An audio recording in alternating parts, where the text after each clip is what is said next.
Oil వల్ల అయితే hair రాదు. Whatever oil, onion oil, coconut oil, Adivasi hair oil, దీని వల్ల హెయిర్ రాదు. Adivasi very trending hair oil. Yeah exactly. చాలా మంది వచ్చి అడుగుతుంటారు మమ్మల్ని, డాక్టర్ మేము ఇది వాడితే వస్తుందని. అది ఇక్కడ నుంచి ఇక్కడ దాకా చూపిస్తారండి వాళ్ళు. అది రాదు, అలా ఎలా వస్తుంది?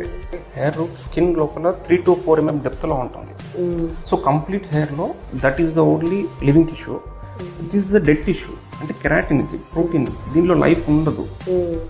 సో హెయిర్ ప్రొడ్యూస్ అయ్యేది రూట్ లో. So what ever the supplement అది రూట్కి వెళ్ళాలి. సో రూట్కి వెళ్ళేది బ్లడ్ తప్ప ఇంకేది పోదు.